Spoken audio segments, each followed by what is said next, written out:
अभी ये बात डिक्लेयर हुई है कि ऑल इंडिया पसमानदा उलेमा बोर्ड की तश्कील की जाएगी। इसमें जब ये हमने जो है वो ऑल इंडिया पसमानदा मुस्लिम महाज बनाया था तभी हम लोगों ने बाइलाज में इस चीज को रखा था कि ऑल इंडिया पसमानवा उलमा बोर्ड नाम का एक तंजीम, ऑर्गेनाइजेशन बिल्कुल इंडिपेंडेंट तरीके से, जिसपे किसी तरीके की कोई बंदिश नहीं होगी, न कोई सियासी बंदिश होगी, न कोई समाजी बंदिश होगी, और वो लोग जो है वो माशरे में काम करेंगे। क्योंकि एक अरसे से ये बात देखी जा रही थी, क्योंकि 73 साल की उम्र मेरी भी हो गई और 50 साल से सोशल जस्टिस, एम्पावरमेंट और डेवलपमेंट पे मैं काम कर रहा हूँ, सरकार में रहा हूँ और भारत सरकार में रहा, राज्य सरकार के जिम्मेदार ओहदों पर रहा, एक मुस्लिम के नाते। लेकिन मैंने ये देखा कि जिस तरीके से डेमोक्रेसी में, देखिए पिछली बातें तो छोड़िए, हालांकि मुल्क की सियासत आज भी उन्हीं पिछली बातों पे चल रही, आज ही वही मुगल और तुर्क को ये वो सब पूरा जिक्र होता है, एक टेंशन होता है, सब कुछ होता है। लेकिन जो इस मुल्क का मिजाज है, जो इस मुल्क की अक्सरियत है और मुस्लिम की जो सियासत है, भागीदारी है, उसका जो एक सियासी और समाजी और धार्मिक जो गठजोड़ है, जिसपे हम लोग विश्वास करते चले आए, पीछे उनको लब्बैक करते चले आए, क्योंकि इसमें कोई दो राय नहीं कि हम लोग तो कन्वर्टेड मुस्लिम हैं। हम तो राजा चेरामल केरल में जब 629 में हुजूर की जिंदगी में जब हिंदुस्तान में इस्लाम आया और जब बादशाहों ने जो है इस्लाम को स्वीकार करके बिजनेस के साथ में जब आना जाना हुआ, हम उस सिस्टम से मुस्लिम, हम कोई मुस्लिम जो है वो इन्वेडर्स से नहीं है, हम कोई आक्रांताओं से मुस्लिम नहीं है। और सवाल इस बात का है कि उन्होंने भी हमारे बारे में कुछ नहीं सोचा। उनके सामने एक सवाल ये नहीं था कि सामाजिक न्याय और अधिकारिता के नाम के ऊपर हिंदुस्तान में फैली हुई जात पात, ऊंच नीच, सामाजिक समरसता में जो कमी थी और जिसके ऊपर हिंदुस्तान के लोगों ने पूरा भरोसा किया और लब्बैक करके जो है वो दीन में दाखिल हुए, तो उनका जो इस्तकबाल होना चाहिए, उनके जो सामाजिक, आर्थिक, सामाजिक, शैक्षणिक जो मामलात होने चाहिए और जिस तरीके से ध्यान देना चाहिए, वो उन्होंने भी नहीं दिया। मुस्लिम हुकूमत के दौर में हिंदुस्तानी कन्वर्टेड मुस्लिम की कोई हैसियत ही नहीं थी, किन्हीं ओहदों के ऊपर उनको जो है वो अपॉइंट ही नहीं किया जाता था। बाद में भी ये एक जहनियत बनी कि साहब ये तो नव मुस्लिम है, इनको तो सिर्फ मदरसों में दाखिल कर दो, हो सकता है मुसलमान तौर तरीके आ जाए। लेकिन अब जरूरी ये भी था, क्या मुस्लिम तौर तरीके पेश भी किए गए? क्या जिन हुजूर के आखिरी खुतबे के ऊपर एक समाजवादी और समता मूलक समाज की बात जो उन्होंने कही, और जिस खुतबे में उन्होंने ये कहा कि लो दीन पूरा हुआ, मैं बहुत ऐसी महफिल में बात कर रहा हूं जिसमें बड़े बड़े उलमा, मुफ्ती यहां मौजूद हैं। मैंने अपनी बात को आगे बढ़ाने के लिए मैंने एक जो है कंसेप्ट नोट भी जो है वो जारी किया है 10 पेज का, ताकि अगर इसमें कहीं कोई नुक्ता रह गया हो या किसी तरीके से इसमें कोई कहीं ओवरलैप हो रहा हो, तो उसमें सुधार करने के बाद एक हम जो है वो बाकायदा, तब तक हम लोग ऑल इंडिया पसमानदा मुस्लिम महाज बीच में है कि उसको और सुधार करके हम एक बाकायदा जो है एक सिस्टम को हिंदुस्तान में इंट्रोड्यूस करना चाहते हैं। अब हो जाती है आजादी का दौर, वो दौर खत्म कीजिए, हम बात नहीं करते। वो वही लोग जिनको हिंदू और मुस्लिम को अलग अलग जो है कंसंट्रेट करना है, एक वोट बैंक में बदलना है, ये उन पे छोड़ते हैं। हमें तो आप हिसाब ये दीजिए, आजादी के बाद सन 47 के बाद में जो हिंदुस्तान का मुस्लिम, पसमानदा मुस्लिम, जो 85% तो पंचायत राज के सर्वे से, और उसमें चूंकि रिजर्वेशन है तो उससे साबित होता है कि 85% जिसे गवर्नमेंट और सबने जो एक्सेप्ट किया। तो ये अपनी जगह पर इसके जो मुद्दे थे उनमें कहां तक जो है क्या किया। हमारे साथ कोई आज नहीं।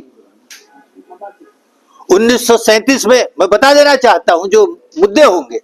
1937 में जब इसकी अंग्रेजों ने सोच लिया था कि साहब इस मुल्क को आजाद तो करना ही करना, देखिए बड़ी साफ सी बात है, एक मेंटेलिटी बन गई थी कि इसको आजाद करना है। लेकिन आजाद करने पे सोशल जस्टिस एम्पावरमेंट, जो सामाजिक न्याय और समरसता थी, जिसके ऊपर लोगों ने राज किया सैकड़ों साल, ईमानदारी के साथ में अंग्रेजों ने यह कहा कि कम से कम हिंदुस्तान को हम आजाद तो कर देंगे, लेकिन आजादी के बाद में ये लोग किस तरीके से इनमें सामाजिक एकता आएगी, कैसे सब आपस में बराबरी पे आएंगे, इसके लिए जो है वो चिंतन के लिए उन्होंने बाकायदा एक एक्सरसाइज की। 1937 में एक्सरसाइज की गई और 1937 में जब चुनाव हुए तो आप देखिए कितनी वहीं से शुरू हो गई।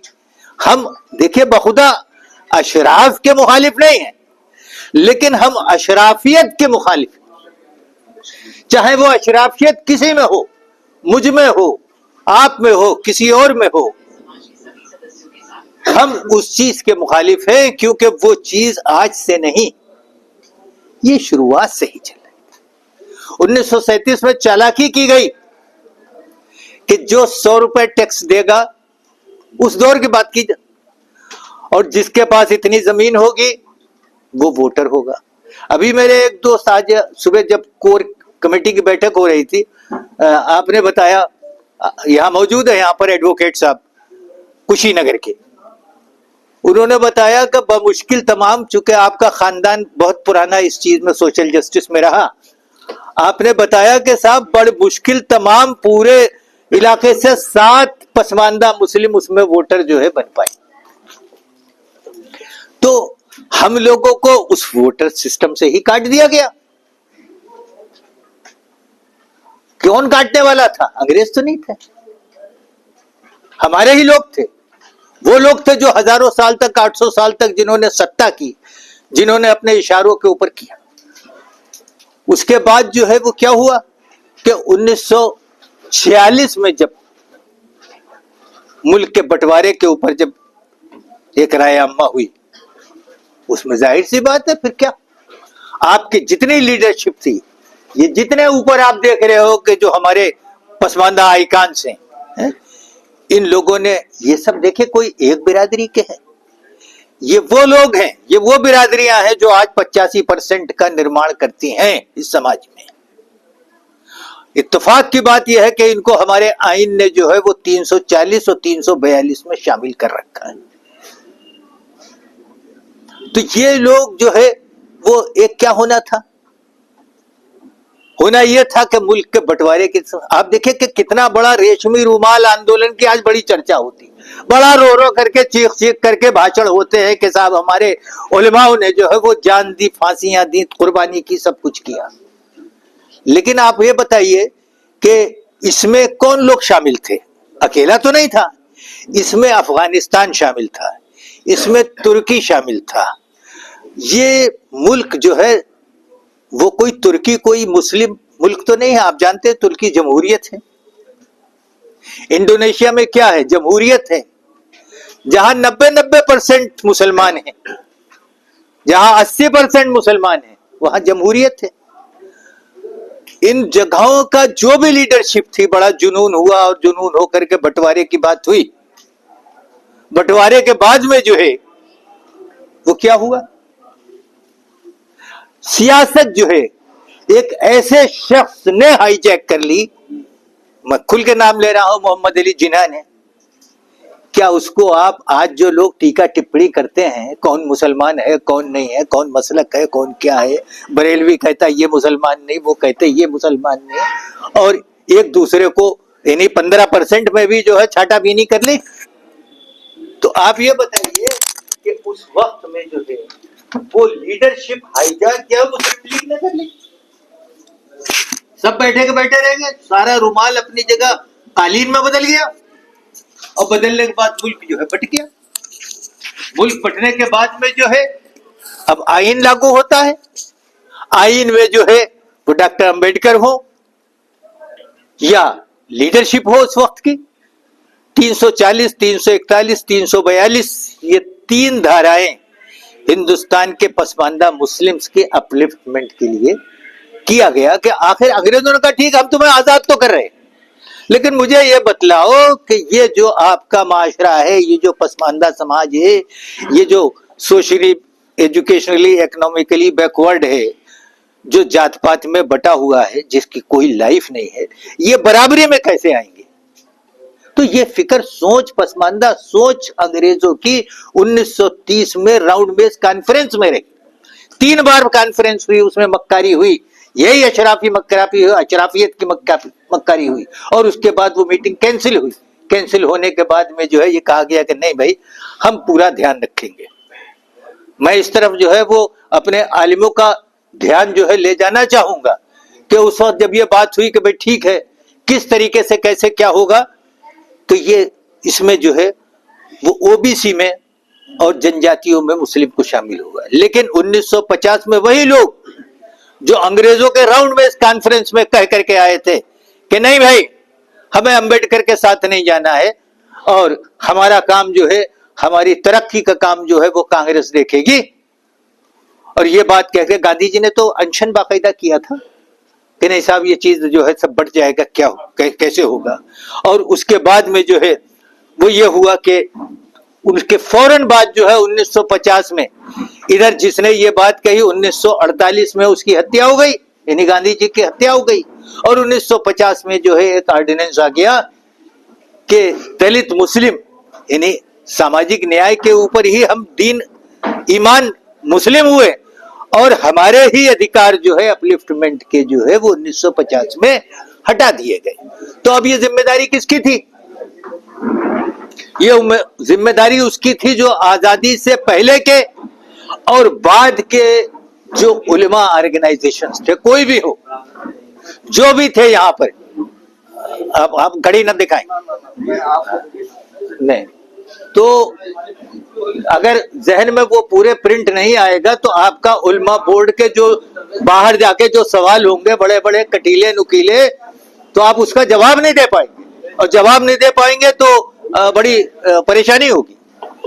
तो आप ये समझिए कि उस वक्त जो है जो हालात थे, तो इन जो लोग ये कहते हैं कि हमारी वजह से जो है वो मुल्क के आजादी में कुर्बानी दी उलमाओं ने, उन उलमाओं का फर्ज था कि वो लड़ाई लड़ते कि 341 में जो है दलित मुस्लिम भी शामिल होगा। लेकिन वो दिन है वकील साहब, आज का दिन है। आज तक हमने खुल करके वोट दिया अशराफों को, हमने मान लिया कि हम पिछड़े हैं, हमने मान लिया कि हमारे पास इंटेलिजेंसिया नहीं है, हमने मान लिया कि हमें सियासी शऊर रहे, हमने मान लिया हमें वोट लेने का तमीज नहीं है, हमने मान लिया कि हमारा वोटर जो है वो मसलकों में बटा हुआ है, वो अपने पास खींचता है, वो अपने पास खींचता है। लेकिन संसद में आप देखिए सबसे पहला नुकसान तो ये हुआ कि इस पसमानदा समाज के जो इंटेलिजेंसिया थी, जो कुछ भी थी, बड़े खूबी के साथ में जो है वो जेएनयू यूनिवर्सिटी के जो है वो प्रोफेसर इम्तियाज साहब कहते हैं कि जो हमारे पास पिछड़े समाज की, पसमानदा समाज की गिनी चुनी इंटेलिजेंसिया थी, वो इंटेलिजेंसिया बड़े बाबू अफसर बनने के चक्कर में पाकिस्तान चली गई। पहला नुकसान। हमें आजादी के बाद में बिल्कुल खोजल माशरा मिला। अगर ढूंढो वकील है तो वकील नहीं, अगर ढूंढो तो प्रोफेसर है, प्रोफेसर नहीं है। हमारे मामू खुद प्रोफेसर थे बरेली कॉलेज के, वो जो है वो पाकिस्तान चले गए, बोले नहीं हम तो वहां डिग्री कॉलेज में प्रिंसिपल बन जाएंगे। तो अब ये सब हालात में जिम्मेदारी किसकी थी? उलमाओं की थी, रेशमी रुमाल वालों की थी, हरे रुमाल वालों की थी, ऊंचे पैजामे वालों की थी, काली टोपी वालों की थी, जुब्बे वालों की थी, क्योंकि हम सब उनके पीछे थे। उनकी जिम्मेदारी थी कि वो ये कहते कि पार्लियामेंट में होना चाहिए। 46 में दंगे हो गए।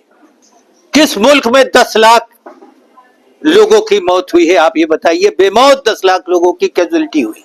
2 करोड़ घर 1946-47 के बंटवारे के वक्त में बंटवारे, कोई जिक्र नहीं करता। उनसे पूछिए जिनके घर बदल गए, जिनके मुल्क बदल गए, जिनके सामाजिक रिश्ते बदल गए, और वो मुल्क भी आज जो है वो 36 के आंकड़े में है। तो ये जो जिम्मेदारी थी हमने जिन पे लब्बैक किया, जिस लीडरशिप पे, आज तक उस लीडरशिप ने पार्लियामेंट में एक बार बहस में नहीं हिस्सा लिया। मैं कह देते हैं कि साहब ये तो मतलब बंटवारे की बात है। अरे मुसलमान को, हिंदुस्तानी मुसलमान को तो आपने बांट दिया, आपने फिरकों में बांट दिया, आपने तौर तरीकों में बांट दिया। क्या 57 इस्लामी मुल्कों में इसी तरीके से बटा हुआ है? क्या जहां पर दुनिया के सबसे ज्यादा मुसलमान है इंडोनेशिया में, और वो जमहूरी मुल्क है, क्या वहां पर यही हालात है? नहीं, कहीं वो चीज नहीं मिलेगी जो हिंदुस्तान में मिलेगी। तो क्यों सिर्फ पसमानदा मुस्लिम को 85% मुस्लिम आगे न बढ़ पाए, हमारे बराबर न खड़े? तो ये बताइए कि ये हुजूर के आखिरी खुतबे की खुली बेहुरमती है कि नहीं है? बोलिए। खुल करके बता दिया और खोल खोल के कह दिया कि अब कोई नबी नहीं आने वाला है। खोल के कह दिया कि अब कोई तुमको नहीं बताएगा। खोल करके कह दिया कि कोई बड़ा और छोटा नहीं है। खोल के कह दिया ना अरबी में ना गैर अरबी में या किसी में ऊंची नीच कोई होगी। तकवे गुजारी को जो है उन्होंने कह दिया यही सबसे बड़ा। वुमेन एम्पावरमेंट के लिए बात कह दी, सोशल जस्टिस की बात कह दी। तो सब कुछ तो आपने कह दिया।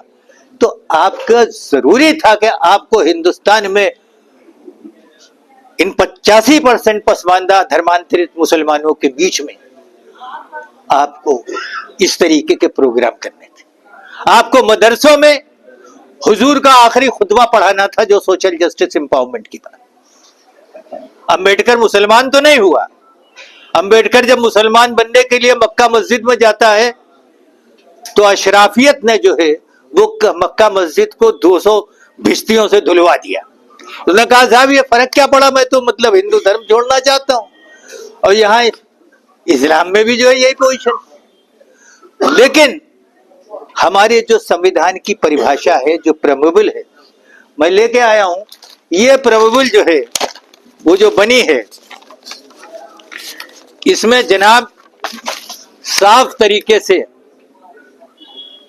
वही बात लिखी हुई है। कभी आप देखिए कि इसमें और हुजूर के आखिरी खुतबे में कोई फर्क नहीं है। ये चीज उन्होंने पढ़ करके इसमें जो है हमारे कॉन्स्टिट्यूशन में लागू कर दी। लेकिन क्या कॉन्स्टिट्यूशन का पालन हो रहा है? आज क्या हमारे जो अशराफियत में, जो सियासत में जो हमने लीडरशिप जिनको बनाया, वो लीडरशिप क्या ईमानदारी के साथ में आपका हक कर रही है? पार्लियामेंट में एक बिल पे नहीं बोले। 1956 में ये बात आई कि साहब ये चीज गलती हो गई सन 50 की, और इस गलती को किस तरीके से जो है हमें दूर करना है। सिखों को शामिल किया गया कि ये गलती हो गई, लेकिन एक मेंबर पार्लियामेंट नहीं बोला। कौन था? अशराफी तो थे कि नहीं साहब मुस्लिम को भी शामिल कीजिए, इसमें भी तो दलित है। उन्होंने कहा मौलाना आजाद ने कभी इन लोगों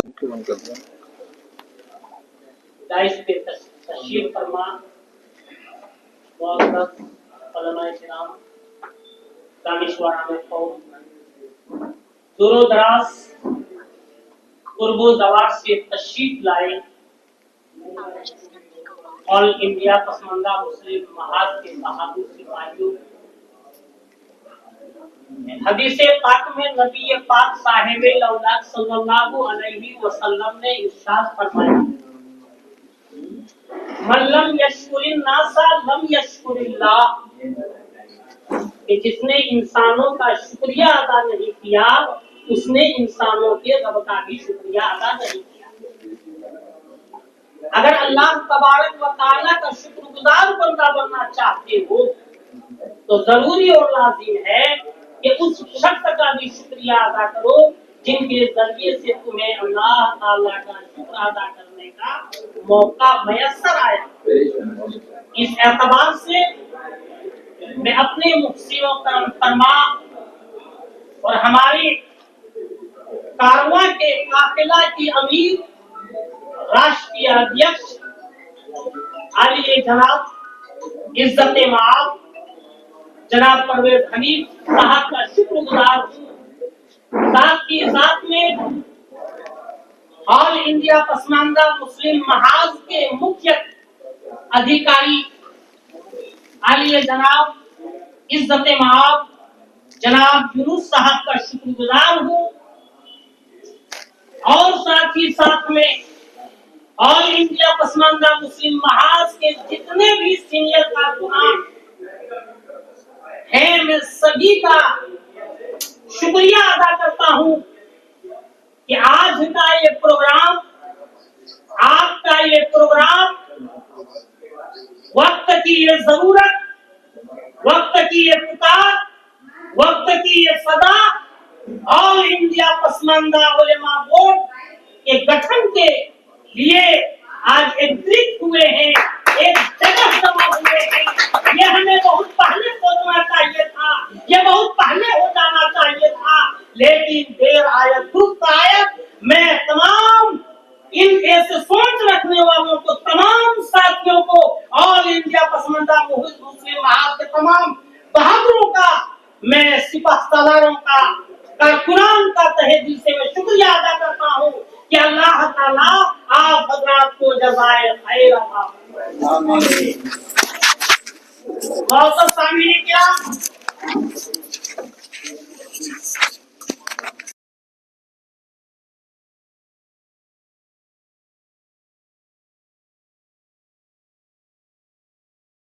आज का ये विशाल सम्मेलन क्यों रखी गई है, क्यों रचाई गई है, क्यों बसाई गई है, क्यों इनेकाद की गई है, ये सभी को मालूम है।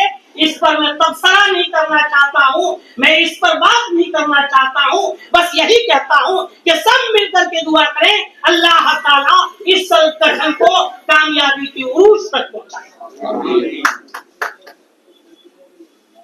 मुअज़्ज़ज़ हाज़िरीन किराम,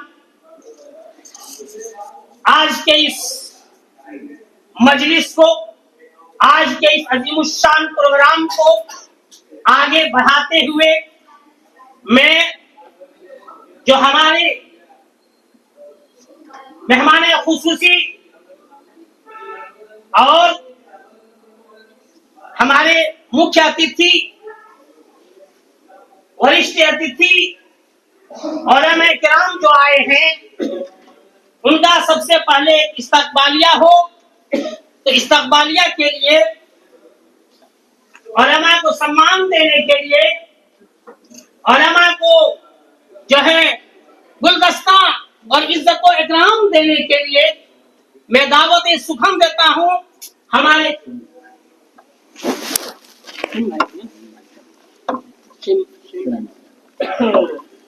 मैं जनाब शमीम भाई से गुजारिश करूंगा कि तशरीफ लाएं और जनाब आरिफ इकबाल साहब, जनाब आरिफ इकबाल साहब को शाल उड़ाकर सम्मानित करें। मोहम्मद अफजाल साहब करें, प्रदेश प्रभारी हैं मोहम्मद अफजाल करिए। मोहम्मद अफजाल साहब जो प्रदेश प्रभारी हैं, मुफ्ती अतीकुर रहमान, मुफ्ती अतीकुर रहमान साहब को, मुफ्ती अतीकुर रहमान मंसूरी साहब को शाल उड़ाकर सम्मानित करेंगे। जबर भाई, जी जब्बार भाई, हमारे ऑल इंडिया पसमानदा मुस्लिम महाज के झारखंड प्रदेश के सलाहकार जब्बार हुसैन साहब जो हैं, वो तशरीफ लाएं और शाल उड़ाकर जनाब सद्दाम हुसैन को, मौलाना सद्दाम को सम्मानित करें।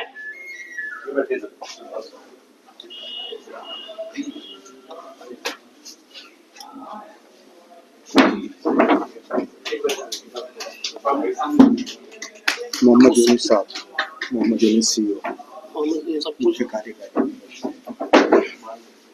जनाब मोहम्मद यूनुस साहब जो हमारे ऑल इंडिया पसमानदा मुस्लिम महाज के मुख्य अधिकारी हैं, उनसे गुजारिश है कि हमारे मेहमान खुसूसी जनाब मुफ्ती डॉक्टर उबैदुल्लाह कासमी साहब को शाल उड़ाकर सम्मानित करें।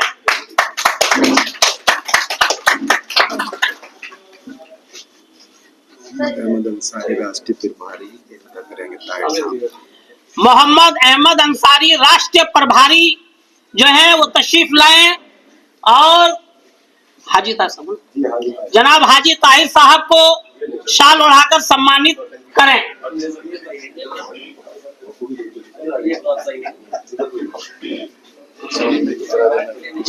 शमीम अंसारी साहब को करेंगे। शमीम अंसारी साहब, परवेज हनी साहब को ना, परवेज हनी साहब को करेंगे। जनाब शमीम अंसारी साहब से गुजारिश है कि वो तशरीफ लाएं। इलियास साहब, हाँ? नहीं शामिल कर दिया, इलियास कर दिया उन्होंने, अच्छा कर दिया ना। इलियास सलमानी साहब, जनाब इलियास सलमानी साहब से मेरी गुजारिश है कि तशरीफ लाएं और हमारे राष्ट्रीय अध्यक्ष कौमी सदर जनाब परवेज हनीफ साहब का शाल उड़ाकर सम्मानित करें।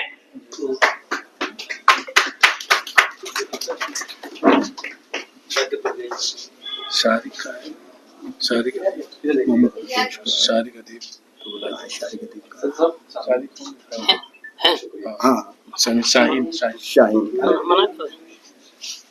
छत्तीसगढ़ के प्रदेश अध्यक्ष, छत्तीसगढ़ आरिफ साहब, छत्तीसगढ़ ऑल इंडिया पसमानदा मुस्लिम महाज के आरिफ नियाजी, छत्तीसगढ़ के प्रदेश अध्यक्ष आरिफ नियाजी साहब से गुजारिश है कि वो तशरीफ लाएं।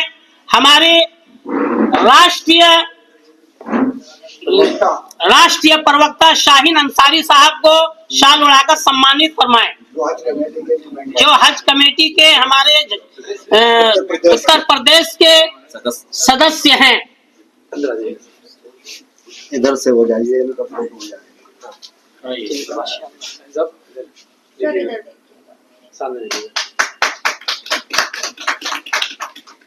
Thank you. चलिए बाज़ार मुफ्ती अतीक साहब वो आ जाएंगे। रहमान रहीम एहदिन अस्सरातल मुस्तकीम सरातल लज़ीना अनअमता अलैहिम गैरिल मग़ज़ूबि अलैहिम वलज़्ज़ालिन आमीन। अस्सलाम वालेकुम। आज मेरा दिन नहीं है, ऑल इंडिया पसमानदा महाज के उलमाओं का दिन है। हमारा दिन नहीं, ये वो दिन जिसकी मैंने तवक्को जब की थी, जब पसमानदा महाज बन रहा था। आज वो ख्वाब शर्मिंदा ताबीर हुआ और बिस्मिल्लाह, अल्लाह का बड़ा करम, उसके रसूल सल्लल्लाहु अलैहि वसल्लम की नेमतें और उनकी दुआओं, उनके सदक़े में आज ऑल इंडिया पसमानदा महाज एक कदम आगे बढ़कर अपना उल्मा बोर्ड बना रहा है, जो कि मेजॉरिटी ऑफ मुस्लिम्स का है। हम 88% हैं। 88% का रिप्रेजेंटेशन ना all India personal law board में दिया गया और ना ही जमात इस्लामी ने दिया, ना ही मिल्ली कॉन्फ्रेंस ने दिया, ना ही जमातुल उलमा हिंद ने दिया, ना ही so called all India Muslim personal law board बरेलवियों ने दिया, all India personal law board आपका औरतों ने दिया, हमारी औरतों को दिया, all India Muslim personal law board आपका सुन्नियों ने दिया, न शियाओं ने दिया। तो आज पसमानदाओं ने वो हक अदा कर दिया। इसके लिए जोरदार ताली होनी चाहिए, क्योंकि ये हमारे लोग हैं, हम इस जमीन के लोग हैं, हम बाहर से नहीं आए, हम यहाँ के हैं, हमारा खून यहाँ का है, हमारी मिट्टी यहाँ की है, ये मुल्क हमारा है और कानून में रहते हुए, हिंदुस्तान के संविधान में रहते हुए हम अपने हक का प्रयोग कर रहे हैं। हम कोई जुर्म नहीं कर रहे हैं। ये मुल्क हमारा है क्योंकि हम यहाँ के हैं। ये हम बाहर से नहीं आए, हम ईरान से नहीं आए, हम सऊदी अरब से नहीं आए, हम सेंट्रल एशिया से नहीं आए, हम बनारस से आए हैं, हम मऊ से आए हैं, हम मुरादाबाद से आए हैं, हम बिजनौर से आए हैं, हम रायपुर से आए हैं, हम दिल्ली से आए हैं, हम बनारस से आए हैं, हम राजस्थान से आए हैं, हम इसी मुल्क से आए हैं। हम किसी बाहर के मुल्क से नहीं आए। ये मुल्क हमारा है और बुंदेलखंड से भी आए। अकबर साहब बैठे, इसलिए शर्मिंदा मत हुआ कीजिए। हाँ, इस मुल्क की तकसीम में, इस मुल्क की बदहाली में हमारा कोई हाथ नहीं है। सिर्फ और सिर्फ जो हाथ है अशराफिया मुसलमानों का हाथ है। इसलिए हमें सर बुलंद करके जोर से और जोर से बोलना सीखिए, ताकि जो बहरे लोग हैं, बहरे लोग हम में ज्यादा हैं, बहरे लोग अदर पार्टीज में भी हैं, कांग्रेस में भी हैं, बीजेपी में भी है, आरएसएस में भी है, मुस्लिम मंच की शक्ल में भी है, उनको ताकि समझ में आ जाए कि हिंदुस्तान का मुसलमान 88% पसमानदा मुसलमान है, अशराफिया मुसलमान नहीं है। आप उसको छोड़ दीजिए। हिंदुस्तान का मुसलमान ये बैठा है, ये उलमा बैठे हैं, ये रिप्रेजेंटेटिव्स हैं हमारे। असद मदनी हमारे रिप्रेजेंटेटिव्स नहीं है। जो मौलाना और जितने भी मौलाना बैठे हैं वो हमारे रिप्रेजेंटेटिव्स ये हैं। चाहे चांद की कमेटी बनेगी तो ये जाएंगे, और आगे कोई मसले होंगे, दीनी मसले होंगे, इनसे पूछा जाएगा, और कोई शरई मसले होंगे, इनसे पूछा जाएगा। किसी और से पूछने की जरूरत नहीं है। और मैं ये गुजारिश करता हूं आप सब लोगों से कि अपने जिलों में, अपने घरों में, अपने मोहल्लों में पसमानदा मूवमेंट को अगर जारी रखना चाहते हैं, क्योंकि आपके बगैर हो नहीं पाएगा, आप मेंबरशिप बढ़वाइए। मेंबरशिप जब तक नहीं बढ़वाएंगे तो मेरा हम सबका प्लान जो है, यूनुस भाई का है, परवेज हनीफ साहब का है, शमीम साहब का है, अहमद भाई का है, न्याजी साहब का है और अकबर साहब का है, कि हम एक अपनी ताकत का मुजाहरा दिल्ली के रामलीला ग्राउंड में जब तक नहीं करेंगे तो कोई गवर्नमेंट आपको सीरियसली नहीं लेगी। तो चाहे वो रामलीला ग्राउंड को बढ़ना हो या फिर तलरोड़ा इंडोर स्टेडियम बनना हो, आप लोग अपनी कमर अभी से कस लीजिए, क्योंकि ये शो हम ऑल इंडिया मुस्लिम पसमानदा महाज को दिवाली से पहले करना है। उसके लिए आप तैयार हो जाइए। एक एक रुपया दीजिए। एक एक रुपए की जरूरत है। मैं 100 रुपए नहीं मांग रहा आपसे, मैं 1 रुपया मांग रहा हूँ। हाँ, अगर आपने 1 रुपया दे दिया तो शो इतना कामयाब हो जाएगा कि ऐवान हिल जाएंगे, गवर्नमेंट हिल जाएंगी, चाहे वो लखनऊ की गवर्नमेंट हो, चाहे बिहार की गवर्नमेंट हो, चाहे राजस्थान की गवर्नमेंट हो, चाहे छत्तीसगढ़ की गवर्नमेंट हो, चाहे तेलंगाना की गवर्नमेंट हो, चाहे गुजरात की गवर्नमेंट हो, चाहे दिल्ली की आवाम राज्यसभा हो, लोकसभा हो, वो सब हिल जाएगी। Now the time has come to achieve our goals. We should take it right now, right here, with all due respect, with equal respect, mutual understanding, under the Indian Constitution. I am not asking anything beyond Indian Constitution. I am asking all things within Indian Constitution. I want it now and now. That's it. Thank you.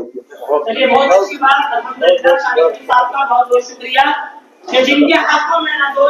आप सभी का स्वागत है Bharat news 247 पर, और मैं इस वक्त मौजूद हूँ ऑल इंडिया पसमानदा मुस्लिम महाज के जहाँ पर आज प्रेस क्लब में आज इनकी एक बैठक हुई थी। आज देखते हैं क्या वजह रही जो इस बैठक का, और क्या इनका उद्देश्य रहा। उनके तमाम पदाधिकारी यहाँ पर हमारे साथ मौजूद हैं। आइए देखते हैं क्या। सर, क्या नाम है आपका? मेरा नाम जमील अहमद अंसारी है। जी जी, मैं रामपुर से हूँ, पसमानदा जिला उपाध्यक्ष हूँ। तो क्या उद्देश्य रहा आज इसको? आज का बहुत अच्छा परफॉर्मेंस रहा, बहुत अच्छा रहा, और आज जो बुनियाद पड़ी है बहुत बेहतरीन रही है। जी जी जी। सर, ऐसी कौन सी ज़रूरत पड़ गई आज मुस्लिम पसमानदा को, जो ये अपना अलग से उलेमा बोर्ड बनाने की ज़रूरत पड़ गई इनको आज? देखिए, हमारे हिंदुस्तान में ज़्यादातर लोग यही जानते हैं कि मुसलमानों की मेन संस्था जो है वो ऑल इंडिया मुस्लिम पसमानदा बोर्ड है, और सभी लोग उसी को ही देखते हैं, चाहे उनके नज़रिए को, चाहे उनकी जो अखबार वगैरह मीडियम वगैरह आता है, और वही लोग डिसीज़न लेते हैं। ऐसा नहीं है। मुस्लिमों की सारी संस्था जो है मुस्लिम पसमानदा बोर्ड के पीछे नहीं है। हम लोगों ने ऑल इंडिया पसमानदा मुस्लिम महाज का गठन करके अब इसमें विंग बन रहे हैं। इसी तरीके से ऑल इंडिया पसमानदा उलेमा बोर्ड का गठन किया गया है आज, और बहुत ही खुशी की बात है कि अब हमारे जो आलिम मौलाना जो पसमानदा बिरादरी से हैं, अब उनको ही मान और सम्मान मिलेगा, उनको भी हिस्सेदारी मिलेगी। अभी तक कि उनको कहीं भी हिस्सेदारी नहीं मिल रही है। कहने का मतलब कि जो अशराफ हैं उनसे हमको हिस्सेदारी नहीं मिल रही हम थी। अशराफ नहीं कहेंगे, हमको तथाकथित अशराफ कहेंगे, क्योंकि इस्लाम में मसावात है, बराबरी है, एकता है। ये अशराफ कौन है? अगर वो अशराफ हैं तो हम सुपर अशराफ हैं। लेकिन मस्जिदों में तो कहते हैं कि हम सब भाई भाई हैं। मस्जिद के अंदर भाई भाई, मस्जिद के बाहर नाई नहीं। ये है इनका दो फसला, मतलब जो दो मुंह बातें। जी जी। तो जैसा कि आज देख पा रहे हैं कि पसमानदा समाज शुरू से ही अपने शोषण और अपने सामाजिक अधिकार के लिए लड़ रहा है, और भी हमारे साथ कुछ लोग दूर दराज से चल के। सर कहाँ से आए हैं? मैं यहाँ लखनऊ से हूँ, जिला अध्यक्ष फैज़ अंसारी नाम है मेरा। अच्छा, ऑल इंडिया पसमानदा मुस्लिम महाज के जिला अध्यक्ष? जी हाँ। तो क्या उद्देश्य रहा सर इसका? सर उद्देश्य यहाँ पे जो अभी हमारे सीनियर उन्होंने बताया वही उद्देश्य रहा है इसका, कि उलिमा का गठन इसीलिए किया जा रहा है ताकि हम लोगों को भी मान सम्मान उस तरह से मिले जैसे इन लोगों को मिलता है। जी जी। तो सर आप कुछ कहना चाहेंगे? जी, मेरा नाम शाहीन अंसारी है। मैं ऑल इंडिया पसमानदा मुस्लिम महाज का राष्ट्रीय प्रवक्ता हूँ और उत्तर प्रदेश सरकार में उत्तर प्रदेश राज्य हज समिति का सदस्य हूँ। देखिए, आज हम सभी पदाधिकारियों के सर्वसहमति से राष्ट्रीय उलेमा बोर्ड का गठन हुआ है, किया गया है ऑल इंडिया पसमानदा मुस्लिम महाज में, जिसमें मौलाना उबैदुल्ला कासमी साहब को राष्ट्रीय उलेमा बोर्ड का राष्ट्रीय अध्यक्ष नियुक्त किया गया है, सबकी सहमति से। देखिए, all India Muslim personal law board, personal का क्या मतलब होता है? अपना व्यक्तिगत। क्या ये बताइए, उसमें क्या हमारे जो पसमानदा समाज के, पिछड़े समाज के लोग हैं, क्या उन्हें जिम्मेदारी नहीं मिलनी चाहिए? बिल्कुल मिलनी चाहिए। उन्हें दायित्व नहीं मिलना चाहिए? क्या अच्छे पदों पे वो लोग नहीं होना चाहिए? तो हमने भी अब ये तय किया है कि मैं भी एक घर बनाऊंगा तेरे घर के सामने। उनका पर्सनल है, हमारा आम है। ये ख़ास और आम की लड़ाई है जी। और अभी आपने जो ये बात कही कि मैं भी एक घर बनाऊंगा तेरे घर के सामने, स्पेशली किन की तरफ इशारा है आपका? हमारा इशारा है जो विदेशी मूल के मुसलमान हैं उनकी तरफ है। विदेशी मूल के जो मुसलमान हैं, जिन्हें अशराफ के नाम से भी जाना जाता है, हमारा इशारा उन्हीं की तरफ है, क्योंकि वो पर्सनल चीज़ों को देखिए। जैसे राजनीति में हमारा जो एजेंडा है वो है सामाजिक न्याय। सामाजिक न्याय का मतलब है समाज के हर वर्ग के व्यक्ति को बराबरी हिस्सेदारी, राजनीतिक, आर्थिक, सामाजिक रूप से सबको बराबर सम्मान मिलना, सबकी हिस्सेदारी और उनका हक बराबर मिलना। लेकिन कुछ ख़ास लोगों ने आज़ादी के बाद से हमारे हक अधिकारों को हड़प करके अपने जो राजनीतिक जो सत्ता के अच्छे पद थे उन पर मलाइयाँ खाने का काम किया, उन पर अपने करीबियों को रखने का काम किया, और हमारे जो समाज के लोग हैं उनको उस हक अधिकार से वंचित किया गया। इसलिए हम लोगों ने भी आवाज़ उठाई है कि देखिए, हमारी आबादी 85% है, तो आबादी के अनुपात के हिसाब से हमें भी हमारे राजनीतिक हिस्सेदारी और हक मिलना चाहिए। इसलिए जैसा कि सर बहुत सारे पसमानदा मुस्लिम में बहुत से मनिहार है, जैसे अंसारी हैं, सलमानी हैं, सबका अलग अलग अपना अपना संगठन चल रहा है, अपने लिए वो लड़ाई लड़ रहे हैं। क्या उनको कुछ कहना चाहेंगे आप? नहीं, वो ठीक है, अपना काम कर रहे हैं अपने हिसाब से, वो हमारे साथ। क्या उनको सबको साथ नहीं आना चाहिए? सब हमारे साथ हैं। देखिए, हमारा जो पसमानदा समाज है वो सभी बिरादरियों को साथ लेके चलता है। जितनी पिछले समाज की बिरादरियां हैं, चाहे वो नाई हो, सलमानी हो, मंसूरी हो, मलिक हो, मतलब जितने भी जो हमारी 52 लगभग कमोबेश अगर मैं कहूँ तो 52 बिरादरियाँ होती हैं। कंफर्म मैं नहीं कह सकता, लेकिन 52 का मुझे मालूम है। वो सारी बिरादरियाँ हमारे पसमानदा सामाजिक अधिकार के लिए हो रहा है, लेकिन सियासती अधिकार के लिए अगर बात की जाए तो बहुत सारी पार्टियाँ ऐसी जो कहती हैं कि हम तो मुसलमानों को इतनी सीटें दे दिए, उतनी दे दिए, उसके लिए क्या कहना चाहेंगे सर? देखिए, वो लोग गलत कहते हैं। उन लोगों का इस बात का कोई औचित्य नहीं है, कोई मतलब नहीं है, बेबुनियादी बात करते हैं। बुनियादी बात यह है कि जब वो लोग चुनाव की बात आती है, राजनीति की बात आती है, तो मुसलमान कहते हैं, और उसके बाद में जब चुनाव निकल जाते हैं, राजनीति में अपने आप अच्छे पदों पर आसीन हो जाते हैं, तो फिर वो अलग अलग बिरादरियों में हम लोगों को अलग कन्वर्ट कर देते हैं। एक बात बताइए, जब हिंदू समाज में अलग अलग बिरादरियाँ हो सकती हैं तो मुस्लिम समाज में क्यों नहीं हो सकती? बिल्कुल, सभी की अपनी अपनी हिस्सेदारियाँ हैं, चाहे वो कुर्मी समाज हो, राजभर समाज हो, पटेल समाज हो, मतलब अलग अलग समाज के लोग अपने अपने समाज का प्रतिनिधित्व करते हैं। तो क्या हमारा समाज अपने समाज का प्रतिनिधित्व नहीं कर सकता? बिल्कुल कर सकता है। हाँ, तो इसी की लड़ाई हम लोग लड़ रहे हैं। बाकी हमारे नवनियुक्त राष्ट्रीय अध्यक्ष हैं उलेमा बोर्ड के, मौलाना उबैदुल्ला कासमी साहब, आपको विस्तार से। जी, बहुत बहुत स्वागत हमारे चैनल पे। देखिए, ऑल इंडिया पसमानदा मुस्लिम महाज ये तमाम पिछड़े मुसलमानों का एक संयुक्त मुत्तहदा प्लेटफॉर्म है, और हमारी आबादी मुसलमानों में सबसे ज़्यादा है। हमारी भीड़, हमारी आवाज़, हमारा नारा और हमारी आवाज़ का इस्तेमाल करके जो यहाँ के मूल निवासी मुसलमान नहीं हैं या जिनकी संख्या 12-15% है, पूरा राजनीतिक लाभ वो लोग उठाते हैं। कहने मतलब हमारा हक खा रहे हैं, हमारा हक खा रहे हैं, ये उसकी लड़ाई है। और हम अपने प्लेटफॉर्म से अपने लोगों को सड़क से लेकर सदन तक बढ़ाना चाहते हैं और तमाम ओहदों में हर एतबार से उनको आगे देखना चाहते हैं, क्योंकि हमको बहुत पीछे किया गया और आज़ादी के बाद से अब तक हमारे अधिकारों का हनन किया गया, इस्तेहसाल किया गया और हमको सिर्फ यूज़ किया गया वोट की राजनीति के तौर पर। अब हम इस्तेमाल होने वालों में से नहीं है, हमारा एक महाज कायम हो गया है। इस महाज से उन तमाम संवैधानिक अधिकारों की लड़ाई लड़ी जाएगी। जैसा कि बाबा साहब डॉक्टर भीमराव अम्बेडकर का भी हवाला दिया कुछ तमाम लोगों ने यहाँ पर, उसके लिए कुछ कहना चाहेंगे? देखिए, मैंने भी कहा कि संविधान निर्माता बाबा भीमराव अम्बेडकर ने जो अधिकार दिया है, उसी से आज पिछड़े शिक्षा के आधार पर IAS, IPS, BDO, CO बन रहे हैं।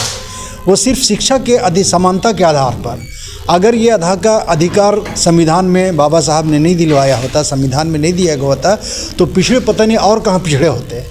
लेकिन अब उन पिछड़ों को जमा करके उनको और जो है ना उन्नति की राह पर ले जाना है। लेकिन जैसा कि जितने भी संगठन की भी बारी आई कि जितने भी पसमानदा मुस्लिम हैं अलग अलग अपना संगठन चला रहे हैं, हमारे चैनल के माध्यम से आप उन संगठनों को क्या अपील करना चाहते हैं? देखिए, इस महाज में जितने लोग हैं वो 85% लोग हैं और ये उनकी नुमाइंदा जमात है ये। तो हम मीडिया के भी से गुजारिश करते हैं, क्योंकि डेमोक्रेसी का, जमहूरियत का 5वां सुतून कहा गया है मीडिया को, 4था सुतून कहा गया है। तो जो पिछड़ों की आवाज़ है, जो कमज़ोरों की आवाज़ है, उसकी आवाज़ को सरकार तक पहुंचाए। इसलिए कि मीडिया हर दौर में बड़ी ताकतवर रही है और उसकी बात सुनी भी जाती है और उसी के ज़रिए से, और आज तो सोशल मीडिया का दौर है। अब हम चाहते हैं कि मीडिया हमारी आवाज़ को, हमारे नारों को और हमारे लोगों को आगे बढ़ाने में हमारी सहायता करे। अपने सामाजिक, धार्मिक और राजनीतिक अधिकारों के लिए आप ये ऑल इंडिया पसमानदा मुस्लिम महाज के उलेमा बोर्ड के जो गठन आपने किया है, उसके बैनर तले आप सरकार से क्या अपील करना चाहते हैं? देखिए, सरकार से हम यही अपील करना चाहते हैं कि जो अधिकार भारत के संविधान में हमको दिया गया है, मूलवासियों को दिया गया है, पिछड़ों को दिया गया है, वो अधिकार दूसरे को न दिया जाए, वो पिछड़ों को दिया जाए। चाहे वो किसी भी लाइन में हो, किसी भी रास्ते में हो, हमारा अधिकार हमें दिया जाए।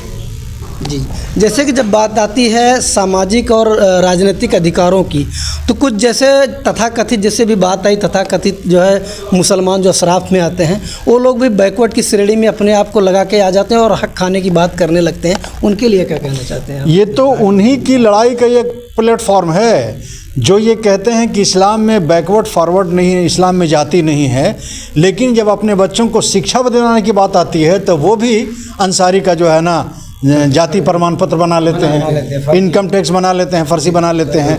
नौकरी में देना हो तो अंसारी है, मंसूरी है और दूसरी पिछड़ी जाति का सर्टिफिकेट बना लेते हैं और उसके आधार पर वो हराम की कमाई खा रहे हैं। कहने का मतलब कि अब सारे पसमानदा मुस्लिम संगठनों का ये जो संगठन आप लोगों ने बनाया है, इसके लिए आप लंबी लड़ाई लड़ने की तैयारी है अपने हक के लिए। कहाँ तक लड़ेंगे सर? जहाँ तक अधिकारों के लिए क़यामत तक लड़ेंगे।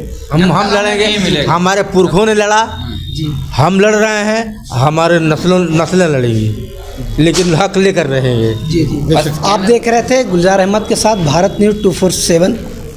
अब ठीक है, जी जी जी जी बताइए। पसमानदा समाज कहने को तो ये अभी आपको लग रहा है, मगर ये पसमानदा सदियों से चला रहा है।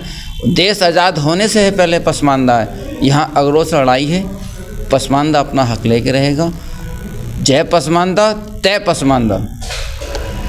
आप कुछ कहना चाह रहे हैं? मैं यही कहना चाहूँगा कि जो ये संगठन आज गठन हुआ है, उलमा संगठन, इसके माध्यम से मैं जानता हूँ, मैं उम्मीद करता हूँ कि सभी बिरादरियों को हक बराबर मिलेगा। और यही मेरी गुजारिश है इन लोगों से, ऐसा ना हो कि जो फॉरवर्ड करके चले गए हैं वो इस बार भी वो ऐसा ही हो। 85-15 की जो लड़ाई बता रहे हैं, 85 एक साथ आ जाएंगे। आपने अभी कहा कि कुछ संगठन, कुछ बिरादरी के लोग संगठन बना के चल रहे हैं, तो उनके बारे में क्या बोलेंगे? मैं यही कहना चाहता हूँ कि जब हक मिलना शुरू हो जाएगा 85 उलमा से और ये बोर्ड से, तो सारे एक बैनर तले एक साथ आ जाएंगे, एक बैनर तले आ जाएंगे और मिल करके लड़ाई को लड़ा जाएगा इंशाल्लाह। जी जी जी। नहीं तो वो थोड़ा सा पहले से आ जाएं, इसके लिए कोई अपील है आपकी? नहीं, वो अपील तो हम लोग कर ही रहे हैं, आ जाएं तो बेहतर है। अब ये लड़ाई आखिरी तक लड़ाई किसी व्यक्तिगत समाज के, मेरे ख्याल एक विचारधारा की लड़ाई है और किसी जात पात की लड़ाई नहीं। जात पात तो वो फॉरवर्ड करते थे, ये फॉरवर्ड की लड़ाई नहीं, ये 85 की लड़ाई है। ये एक साथ मिल करके लड़ा जाएगा, वो किसी भी जाति का हो, मुसलमान में किसी जाति का आदमी हो, वो मिल करके ये लड़ाई को लड़ा जाएगा। किस तरह की तैयारियां हैं जो की जा रही हैं तैयारी लड़ने के लिए? किस तरह की तैयारियां अगले महीने से इंशाल्लाह बहुत ज़बरदस्त गठन होगा और मीटिंगें होगी और बहुत मजबूती के साथ लड़ी जाएगी। जमीन पे जाके लड़ा जाएगा। जी जी। जमीन से लेके क्या मैं मतलब विधानसभा तक, लोकसभा तक जी, अपने अधिकारों के लिए पसमानदा समाज के लिए लड़ा जाएगा और अपना हक तब तक नहीं मिलेगा जब तक लड़ा जाएगा। जी जी, बहुत बढ़िया। आप कुछ कहना चाह रहे थे? मैं मोहम्मद कासिम खलीफा जी, मैं मऊ डिस्ट्रिक्ट से आया हूँ। रोजी रोटी सामाजिक बराबरी होनी चाहिए, लेकिन हम लोग उस पर प्रयास कर रहे हैं कि जो मुसलमान भटक गए हैं, जो मुसलमान भटक गए उनको भी लाया जा साथ में। कुछ लोग ऐसे हैं कि जो देखने में लगते अच्छे हैं लेकिन काम उनके दिल में बुरे हैं, तो इसलिए हम लोग चाहते हैं कि जो भटके हुए उनको छोड़ दिया जाए और जो 85% के मुसलमान हैं उनकी फ़िक्र में हम लोग कुछ न कुछ संगठन बनाकर उनको जो हक हकूक़ है उनको दिलवाया जाए। जो बहुत ऐसे हैं जो हिंदू बिरादरी में अगड़ा पिछड़ा दलित है, तो मुसलमानों भी अगड़ा पिछड़ा दलित है। और उत्तर प्रदेश में मैं समझता हूँ कि आज़ादी के बाद 73-74 साल हो गया है।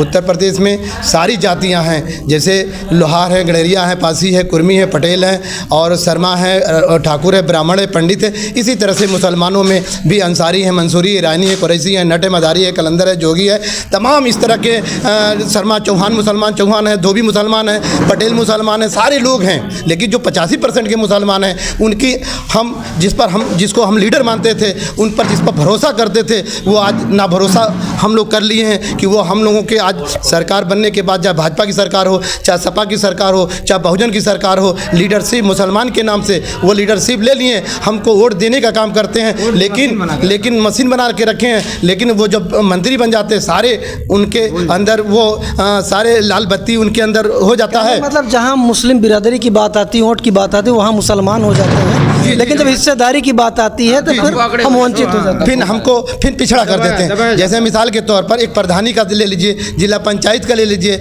और इसी तरह से जब इसमें भी हम मुसलमान नहीं हैं, हम सिर्फ वोट देने का काम करेंगे, वोट लेने का काम नहीं करेंगे, तो इसलिए हम 85% को, अभी उलमा ने कहा कि कुरान में लिखा हुआ है कि जो दबे कुचले लोग हैं उनको आगे बढ़ाया जाए, कुरान में लिखा हुआ है। जो दलित मुसलमान है उसको भी आगे बढ़ाया जाएगा। तो मैं सरकार से भी निवेदन करूँगा और उसके बाद में जितनी पार्टियाँ से मैं निवेदन करूँगा। आज सब जातियाँ का चर्चा हो रहा है, लेकिन जो दलित मुसलमान है, जो एकदम पिछड़ा मुसलमान है, उसका आने वाले 73 साल के बाद न बहन जी नाम लिया, न अखिलेश सिंह यादव नाम लिए, न माननीय योगी महोदय जी तो थोड़ा नाम भी ले लिए, बाकी किसी ने नाम नहीं लिया आज तक कि इस धरती पर नट, मदारी, कलंदर, जोगी और ये सारे 12 BC मंगता समाज के लोग भी हैं, नटिया, बदिया, लोधरा, तुर्कना, बाजू, अंजवाना, बजारा, ये सारे लोग जो हैं। मैं आपसे निवेदन करूंगा, आपको जाके ग्राम सभा में देखिए कितने तकलीफी से, कितने झोपड़ियों से ये तपी हुई बरसात में बेचारे छप्पर डाल के रह रहे हैं। बिल्कुल छप्पर डालते हैं, उनकी बहन बेटियां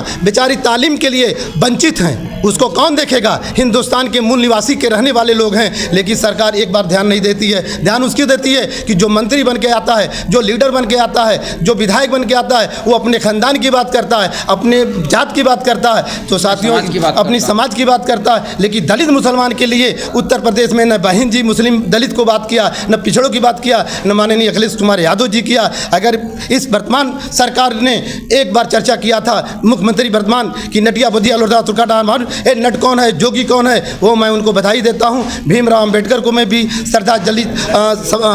भीमराव अंबेडकर को श्रद्धासुमन अर्पित करता हूँ कि भीमराव अंबेडकर बाबा जी ने हम सभी लोगों को चलने का अधिकार दिया, बोलने का अधिकार दिया और पढ़ने का अधिकार दिया।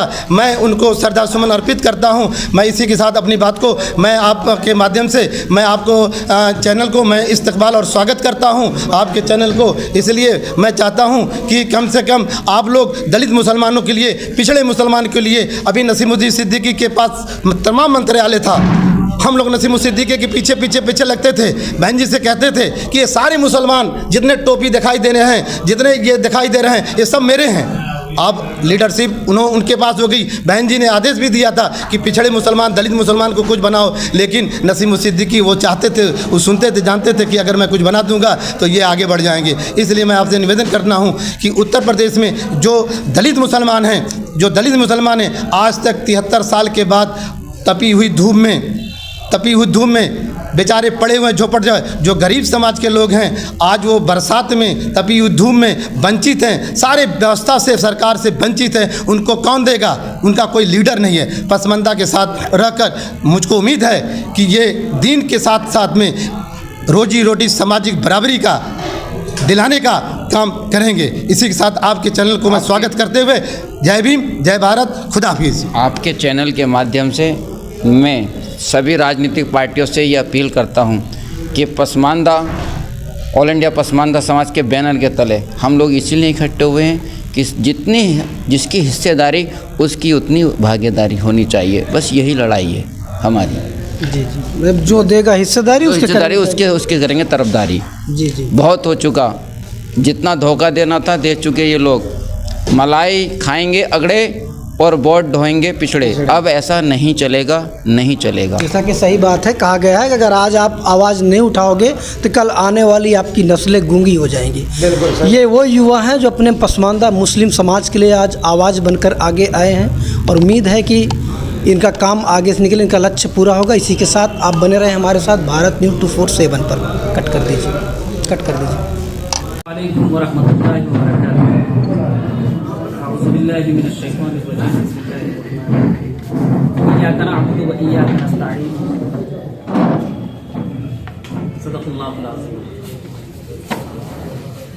ऑल इंडिया पसमानदा मुस्लिम महाज के बैनर तले आज उत्तर प्रदेश के राजधानी लखनऊ प्रेस क्लब भवन में इकट्ठा हुए हैं।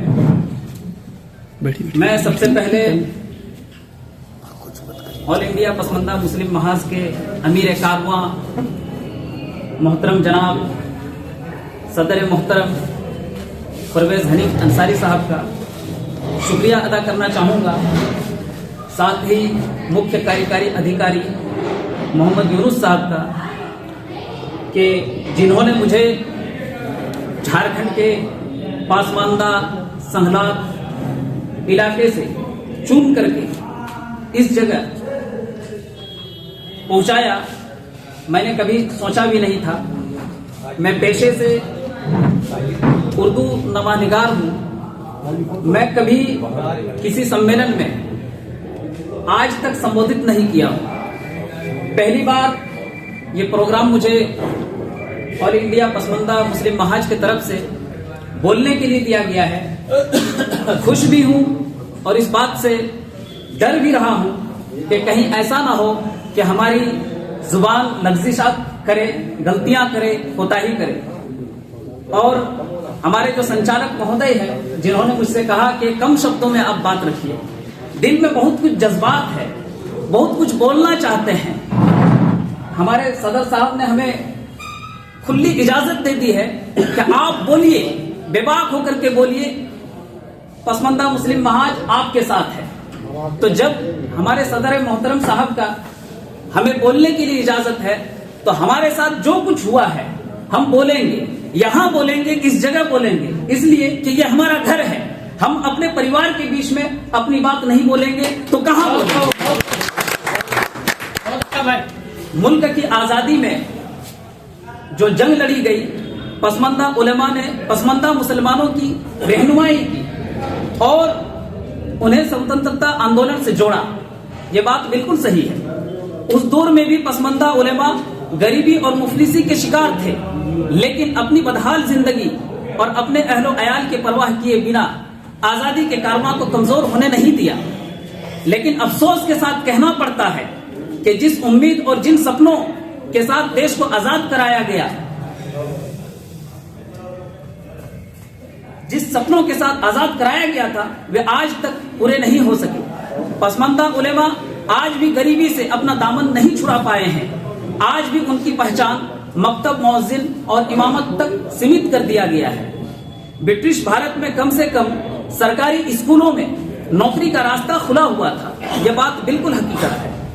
लेकिन आज पसमानदा उलेमा उससे भी वंचित हैं, जिन्होंने अंग्रेजी हुकूमत के खिलाफ सियासी रहनुमाई की, देश की आजादी दिलाई। आज उन्हीं पसमानदा उलेमा पर फतवे थोपे जा रहे हैं और उन्हें राजनीति में स्वीकार नहीं किया जा रहा है।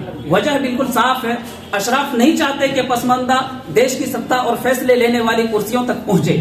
आज पसमानदा बिरादरी को केवल वोट देने वाली एक रोबोट मशीन बनाकर रख दिया गया है। मैं जिस राज्य में हूँ, यानी झारखंड से मैं चल करके आया हूँ, वहाँ इंडिया गठबंधन की सरकार है जो लगभग 95% पसमानदा मुसलमानों के वोट के सहारे खड़ी है। इसके बावजूद पसमानदा मुसलमानों को नजरअंदाज कर दिया जाता है। वहाँ अल्पसंख्यक आयोग का चेयरमैन किसी और को बना दिया जाता है, वक्फ बोर्ड का चेयरमैन किसी और को बना दिया जाता है। बोर्ड और निगम में पसमानदा वर्ग को कोई अहमियत नहीं दी जाती है। इसकी असल वजह यह है कि हम पसमानदा आज भी एकजुट नहीं है और हमने अपना सच्चा रहबर नहीं चुना है। आज समस्याएं बहुत है, लेकिन उनका समाधान सिर्फ एक है, एकजुट पसमानदा मुसलमान। अफसोस के साथ ये भी कहना पड़ता है कि पसमानदा बहुल लोकसभा और विधानसभा क्षेत्रों को एसटी और एससी के लिए आरक्षित कर दिया गया है। इतना ही नहीं, पसमानदा बहुल जिलों में पंचायत आरक्षण लागू कर पंचायत चुनाव से भी हमारे पसमानदा मुसलमानों को वंचित कर दिया गया है। यह हाल है हमारे राज्य झारखंड का। आज यहाँ भी इंडिया गठबंधन की सरकार है, लेकिन सच्चर कमेटी और रंगनाथ मिश्रा आयोग की एक भी सिफारिश अब तक लागू नहीं की गई है। यह हमारी कमजोर राजनीति की पहुंच की एक कड़वी सच्चाई है, जो आने वाले समय के लिए एक भयावह संकेत दे रही है। मॉब लिंचिंग की घटनाओं में सबसे ज्यादा शिकार पसमानदा समाज के लोग हुए हैं, लेकिन आज तक उन्हें इंसाफ नहीं मिल पाया, चाहे सरकार बीजेपी की रही हो या महागठबंधन की रही हो। मेरे अजीज पसमानदा साथियों, अंग्रेजी हुकूमत के खिलाफ हमारे असलाफ ने फकाकशी की हालत में आंदोलन चलाया था। आज हम फकाकश नहीं हैं। आज हमें संविधान के दायरे में रहकर एकजुट होकर जोरदार और संगठित विरोध दर्ज कराने की जरूरत है। आज हम आजाद हैं, बंधुआ मजदूर नहीं है। मैंने ये संकल्प लिया है कि ऑल इंडिया पसमानदा उलेमा बोर्ड के बैनर तले मैं अपने लोगों को जगाऊंगा, उन्हें बताऊंगा कि उनके पूर्वजों ने कैसी कुर्बानी दी है और उनका क्या हक है। अल्लाह ताला हम सबों को सलामती के साथ अपने हक अधिकार के लिए हमें बेदार रखें। कहीं सुनी बातों पर ज्यादा से ज्यादा अमल की तौफीक दे। शुक्रिया। अल्हम्दुलिल्लाहि रब्बिल आलमीन वस्सलातु वस्सलामु अला सय्यिदिल मुरसलीन व अला आलिहि व अस्हाबिहि अजमईन। अम्मा बाद, अऊज़ु बिल्लाहि मिनश शैतानिर रजीम। बिस्मिल्लाहिर रहमानिर रहीम। वल बाक़ियातु सॉलिहात सदक़ल्लाहु मौलाना अज़ीम व सदक़ रसूलुहुन नबियुल अमीनुल करीम व नहनु अला ज़ालिका लमिनश शाहिदीन व शाकिरीन वल्हम्दुलिल्लाहि रब्बिल आलमीन।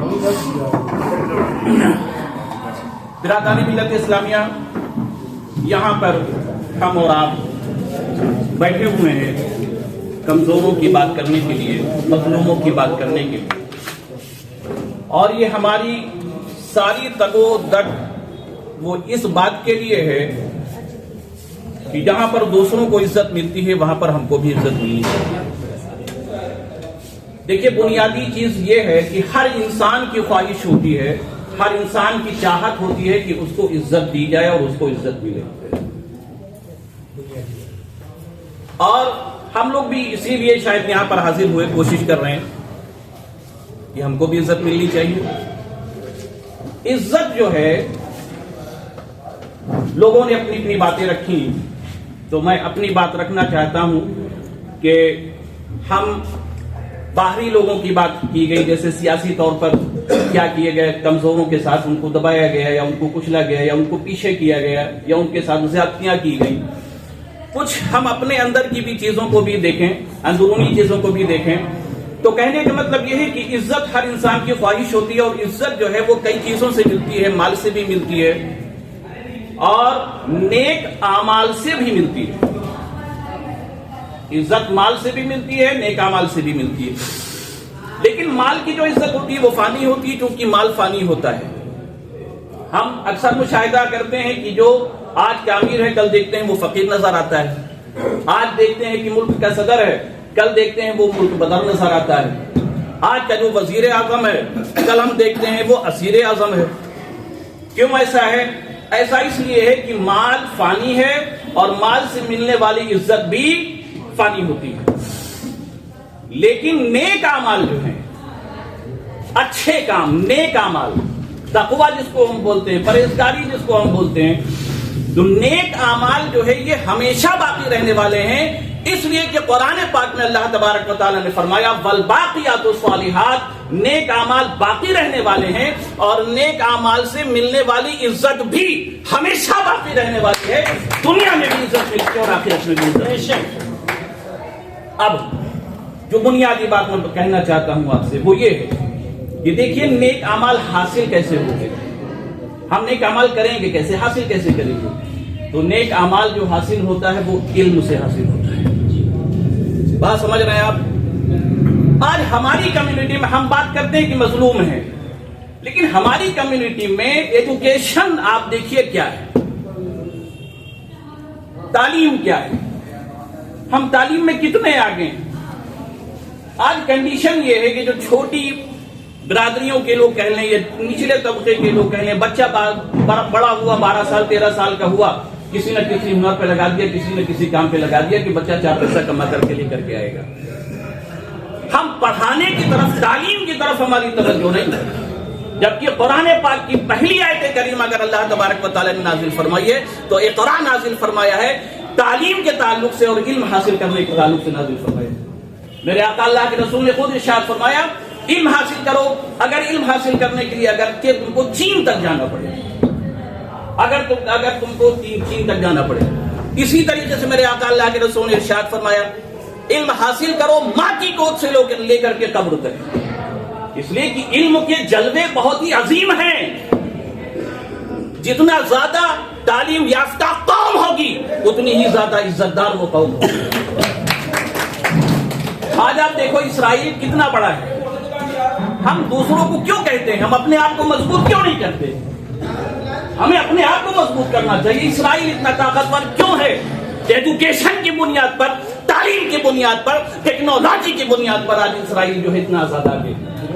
हमको किसने रोका है इल्म हासिल करने? इल्म के जलवे आपको मैं बताऊं कि जब अल्लाह तबारक व तआला ने हजरत फरिश्तों से कहा था कि फरिश्तों मैं आदम को पैदा करना चाहता हूं, तो फरिश्तों ने कहा था कि परवरदिगार ऐसों को क्यों पैदा करेगा जो झगड़ा फसाद करेंगे, खूनरेजी करेंगे, आपस में लड़ाई झगड़ा करेंगे। और चल ही रहा, आप देख ही रहे हैं। अगर कोई बड़ा है तो नीचे वाले को दबाने की कोशिश में लगा हुआ है, कोई ताकतवर है तो कमजोर को दबाने में लगा हुआ कि कमजोर आगे न बढ़ने पाए। लेकिन हम अपने आप को कमजोर क्यों बना के रखें? हम क्यों नहीं ताकतवर बनने की कोशिश करते हैं? ये जमाने की, ये दुनिया की रविश है कि जो ताकतवर होगा वो हमेशा कमजोर को जो है दबाने की कोशिश करेगी। बात समझ रहे हैं ना जी? तो जब अल्लाह तबारक व तआला ने, वक्त ज्यादा होगा तो बताइएगा क्योंकि हमारी दीनी जो है वो जा रही है, बस हम जल्दी खत्म करेंगे, ज्यादा वक्त नहीं।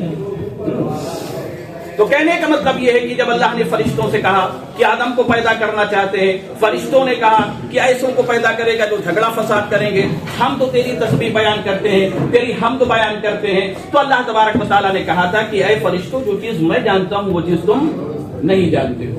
और फिर उसके बाद में अल्लाह तबारक व तआला ने मालूम है क्या किया है? आदम को इज्जत किस बुनियाद पर मिली है? इज्जत चाहते हो तो उसी जगह पर आना पड़ेगा जहां पर अल्लाह तबारक व तआला ने हमें और आपको आने के लिए कहा। बात समझ रहे हैं? आदम को इज्जत मिली इल्म की बुनियाद पर। अल्लाह तबारक व तआला ने हजरत आदम को सारी चीजों का इल्म अता फरमाया और इल्म अता फरमाने के बाद में हजरत आदम से पूछा कि आदम बताओ, इन चीजों के नाम बताओ। अल्लाह तबारक व तआला एक एक चीजों का नाम पूछता गया, आदम बताते गए। हर चीज का नाम हजरत आदम अलैहिस्सलाम ने रब की बारगाह में बताया। क्यों? इसलिए कि उनको उसका इल्म था। और फिर उसके बाद में जब फरिश्तों से पूछा तो फरिश्ते कहने लगे परवरदिगार, मुझको उतना ही इल्म है जो तूने हमको अता फरमाया है, इसके बारे में हम कुछ नहीं जानते। तो कहने का मतलब ये है कि हजरत आदम अलैहिस्सलाम अपने इम्तिहान में कामयाब हुए, इल्म की बुनियाद पर कामयाब हुए, और जब बंदा कामयाब होता है तो इसको इनाम भी दिया जाता है। हम और आप अच्छी तरीके से जानते हैं कि उसको इनाम भी दिया जाता है। हजरत आदम को अल्लाह ने इनाम अता फरमाया। क्या इनाम अता फरमाया? अल्लाह तबारक व तआला ने हजरत आदम को इनाम ये अता फरमाया कि हजरत आदम को मसजूद मलाइका बना दिया, यानी सारे फरिश्तों को हुक्म दिया कि ऐ फरिश्तों तुम आदम को सजदा करो, और सारे फरिश्तों ने हजरत आदम को सजदा किया है। तो कहने का मतलब यह है मेरे दोस्तों, अगर तुम चाहते हो कि दुनिया तुम्हारे कदमों में हो, अगर तुम चाहते हो कि तुमको इज्जत मिले, तो इल्म हासिल करो, आलिम बनो, हाफिज़े कुरान बनो, कारी कुरान बनो, डॉक्टर बनो, इंजीनियर बनो, साइंटिस्ट बनो। खुदा का वादा है कि जिस तरीके से फरिश्तों को आदम के कदमों में झुका दिया था, इल्म हासिल करोगे, खुदा का वादा है कि अल्लाह तबारक व तआला दुनिया तुम्हारे कदमों में झुका देगा। इस कमजोरी को दूर करना और हमें इस फील्ड में आना पड़ेगा। रब की बारगाह में दुआ है कि अल्लाह तबारक व तआला जहां पर बाहरी जो जुल्म और ज़्यादतियां हैं उनसे भी अल्लाह तबारक व तआला हमें और आपको निजात अता फरमाए, और जो हमारी अंदरूनी कमजोरियां हैं उनको भी हमें और आपको दूर करना है। और यकीनन खुदा का वादा है कि अगर आप इन सब चीजों पे चलेंगे तो यकीनन अल्लाह तबारक व तआला को इज्जत फरमाएगा।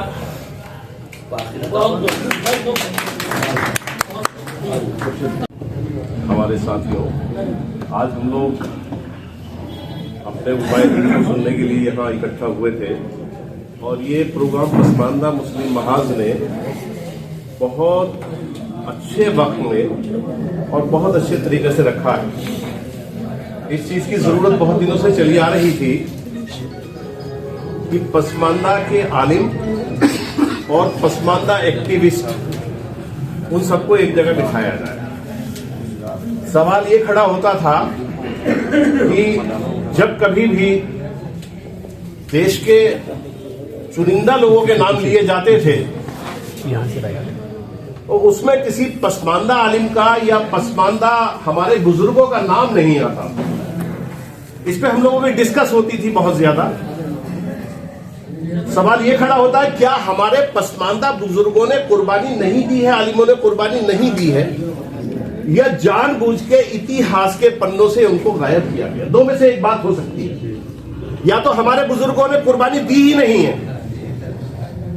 और अगर दी है तो उनके नाम को सोची समझी साजिश के तहत उनको नजरअंदाज किया गया है।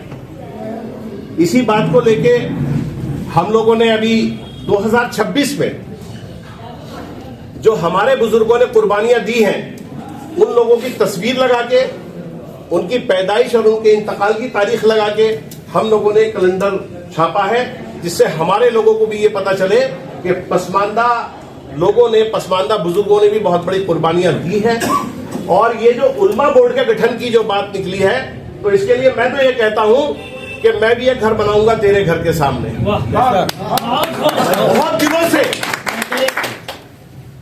बहुत दिनों से हम लोग इसका तज्जिया कर रहे थे, हम आरटीआई हम लोग डालते थे और हम लोग इसके अंदर से गायब रहते थे।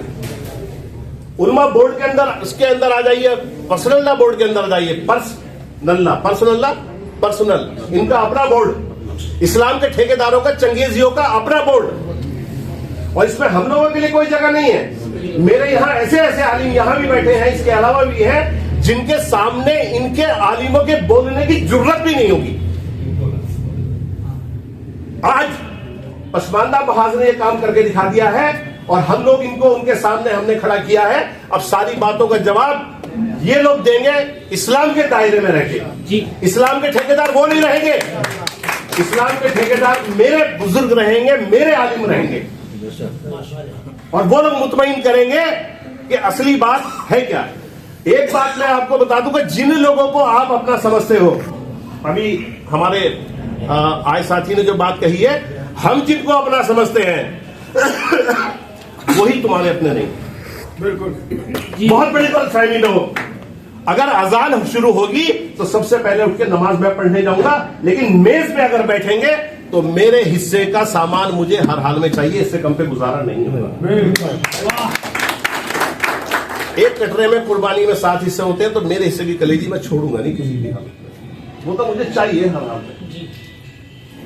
मेरे आलिम, जब ये आलिम घर से निकलेंगे और दूध का दूध पानी का पानी करेंगे, तो इन लोगों की सबकी तबीयत ठीक हो जाएगी।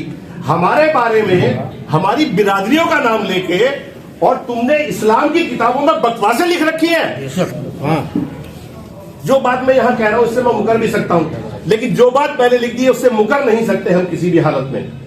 आज उन किताबों को देख लीजिए, एक आलिम हुआ करते थे मुफ्ती मोहम्मद शफी उस्मानी साहब, जो दारुल उलूम देवबंद के मोहतमिम भी हुए हैं। जब उन्होंने किताब लिख गए तो नस्ब, और उसके अंदर हमारे बारे में बकवासें उन्होंने लिखी, और सहारनपुर में वहां के कुरैशी उन पर छुरा लेके चढ़ गए, तो वो इंडिया छोड़कर पाकिस्तान भाग गए, वो मुफ्ती पाकिस्तान कहलाए।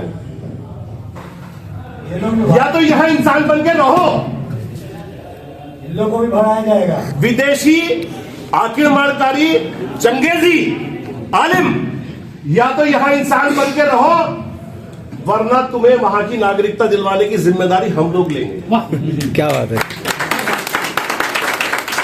मैं अपने आलिमों से जो यहां बैठे हुए हैं, मेरी उनसे गुजारिश है कि हमारी सरपरस्ती करें, और जो सही बात है इस्लाम के दायरे में रहके उसके लिए सही को सही कहने में हिम्मत करें। हम लोग आपके पीछे खड़े हैं, आपके खड़े होने, आगे खड़े होने की हम लोगों की हिम्मत नहीं है। आपके समाज में ऐसे ऐसे लोग हैं जो इनके हलक पे हाथ डाल के इनकी आंखें बाहर निकाल लेंगे। और ये बात पसमानदा महाज तमाम सरकारों से, किसी की भी सरकार हो, हम उससे अपने डिमांड करते हैं, अपने हुकूक की डिमांड करते हैं पसमानदा की, और उसमें हम लोगों को बड़ी कामयाबी मिलती चली जा रही है। आज लोगों को ये पता चल चुका है कि यहाँ जो भारत के मूल निवासी हैं, जो भारत के रहने वाले हैं, जो भारत के वफादार हैं, जिनका बंटवारे से कोई लेना देना नहीं है, उनको हिस्सेदारी इनको देनी पड़ेगी, तमाम सरकारों को देनी पड़ेगी। जय भारत, जय थैंक यू। अस्सलाम वालेकुम वरहमतुल्लाहि वबरकातुहू। अल्हम्दुलिल्लाहि कफ़ा व सलामुन अला इबादिहिल्लज़ीना इस्तफ़ा, अम्मा बअद। क़ाल नबी सल्लल्लाहु तआला अलैहि वसल्लम, अला कुल्लुकुम राइन व कुल्लुकुम मस्ऊलुन अन रइयतिही, औ कमा क़ाल अलैहि सल्लतु वस्सलाम। डाइस पर मौजूद नहायत ही मोहतरम मुकर्रम हजरात और तमाम काबिल कदर सामेईन, कुछ बुनियादी बातें मैं आपको बताना चाहूँगा जिसका खालिस ताल्लुक़ मुत्तहदा ये पसमानदा महाज से हो, और इसमें कोई और कोई बेइज्जती महसूस नहीं करनी चाहिए। देखिए, नामों के बदल जाने से हकीकत नहीं बदलती। ये पानी है, मुख्तलिफ ज़बानों में इसके नाम है। हम लोग पानी कहते हैं, अंग्रेजी में वाटर बोलते हैं, बंगला में जल बोलते हैं, अरबी में माँ बोलते हैं, लेकिन है वही पसमानदा। ये नया लफ्ज आया जरूर है, जुल्म और हक तलफी के पस मंजर में ये लफ्ज आया है, लेकिन इस लफ्ज का वजूद दौरे नबवी में मौजूद था। वो इस तरीके से पसमानदा अरबी लफ्ज, ये उर्दू लफ्ज है, पीछे रह जाने वाले को पसमानदा कहते हैं, उसी को हिंदी में पिछड़ा कहते हैं, अंग्रेजी में बैकवर्ड कहते हैं, और अरबी में गरीब कहते हैं। हमारे यहाँ गरीब, वो गरीब नहीं, अरबी में गरीब कहते हैं। अब देखिए आका सल्लल्लाहु अलैहि वसल्लम क्या कहा। पसमानदा ने इस्लाम का परचम आका सल्लल्लाहु अलैहि वसल्लम का साथ कब दिया। हदीस की बहुत मशहूर हदीस है, बदअल इस्लाम गरीबा, बदअल इस्लाम गरीबा। इस्लाम पिछड़ों से शुरू हुआ, इस्लाम को पिछड़ों ने कबूल किया। बिलाल हबशी कौन थे? पिछड़े थे, हबशा के थे। सुहैब रूमी कौन थे? रोम के थे। इन्होंने इस्लाम कबूल किया। आका ने कहा कि बदअल इस्लाम गरीबा सुम्मा यऊदु कमा बदअ फतूबा लिल गुरबा। इस्लाम पिछड़ों से शुरू हुआ, अजनबियों से शुरू हुआ, जिनको समाज ने पीछे छोड़ दिया था, जिनको आगे बढ़ाना आर की बात समझी जाती थी, उन्हीं लोगों ने सबसे पहले इस्लाम कबूल किया और बाद में फिर ऐसे ही हो जाएंगे। फतूबा लिल गुरबा, तो मुबारकबाद के लायक हैं पिछड़े, वो जो गरीब लोगों ने, पिछड़ों ने इस्लाम का साथ दिया पहले भी और बाद में भी साथ देंगे। तो आका की ज़बान मुबारक से मुबारकबादी का पैगाम क़यामत तक के पिछड़ों को हदीस की किताबों में आज भी मौजूद है। दूसरी बात यह है कि जब हम अपना आदर और सम्मान आवाम से कराना चाहते हैं तो हम कहते हैं कि हम नाइबे रसूल हैं।